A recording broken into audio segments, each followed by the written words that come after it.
Hey, and welcome to video number 5. We're going to talk about how to create catchy shapes that you can add to your designs. Creating shapes is very easy to do, and I do want to make a mention here that if you ever want to, refer to the layers video or refer to the plugins video in the future, this video series isn't really cumulative, so meaning that you can skip around if you want to. But keep in mind that when it comes to the banners and the headers, that's when it's actually cumulative. So we actually take everything that we've learned in the video product and use it for the banners and the header section. So I just want to make that clear before we move on, that you can move forward as well if you want to. Now we're going to create shapes in this specific video. So the best thing that you can do is either you can create squares, you can create all these other things, but if you want to create like really cool shapes and effects, then you want to go under the effects section and then click on render. And you'll see a bunch of shapes that you can create and this and that. Now, when you start out with paint.net, you don't receive all of these. You might receive only a few, and that's fine. You can just use whatever you have. Or if you want a lot more, you can refer to the plugins section, plugins video section, which is video later on. And I basically show you where to get these effects, where to get these plugins. And essentially what plugins are they are effects. So you can find shapes and effects and so forth, and all you do is find them, download them, add them to paint.net, and it's very easy to do. But if you want to get more, I want to make a note and tell you that just refer to the plugin section if you want to do that. Now if you click on render, by default you're going to have shapes, and all you have to do is simply click on one of these, whatever you might have, because some of you might have something different, and you just click on shapes, and then in this case I can choose a shape. So what I like about paint.net is you can see what's happening in the preview section over here. So as you are creating shapes, you can see what's happening here. So I can click on square, I can click on circle, I can click on triangle, diamond, star. As you can see, we got many different types of cool looking shapes. So as you can see, they're not just circles and so forth. There's spiders and bats and butterflies and snowflake.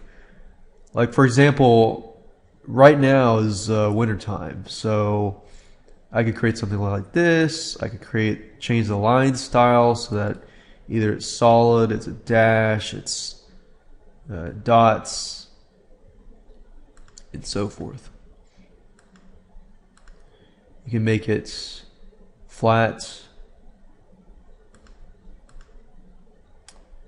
You can rotate it. You can do really cool, neat, cool stuff with this.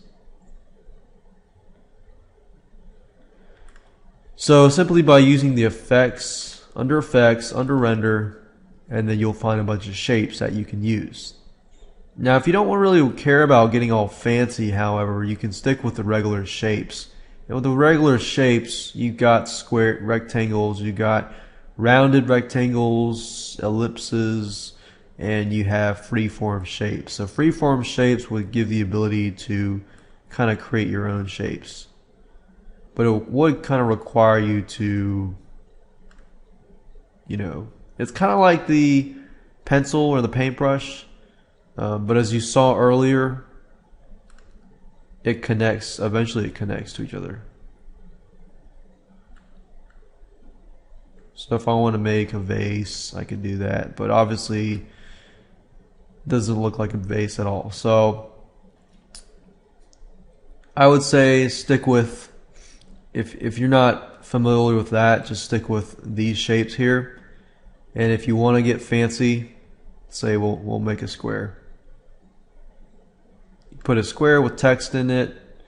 You can actually apply effects to the specific shape as well, just by going under effects and then applying, you know, certain things to that shape.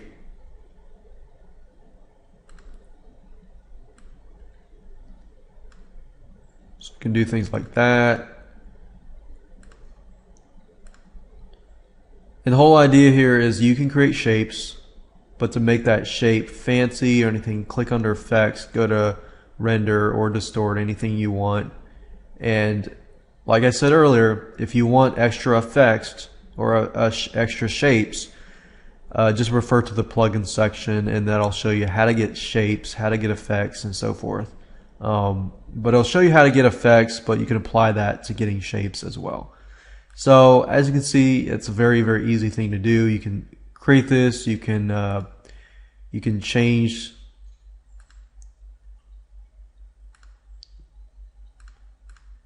the stuff inside the shape. So just now what I did was I took the paint bucket, filled this in. You can change the fill, and what fill means is whatever it fills up in. So you can change that.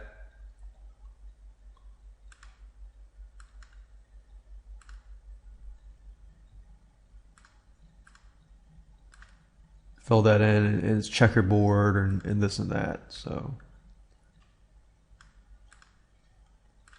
and like I said earlier, it really depends on what you're creating. If you're creating something professional, you would probably want to keep with something conservative. If you're creating something wacky for a wacky audience, or not necessarily a wacky audience, but something that's more artistic, then you can fill in stuff like this. But just keep in mind your audience and who you're dealing with whenever you're creating graphics, so that you can create something that is eye friendly to that specific audience.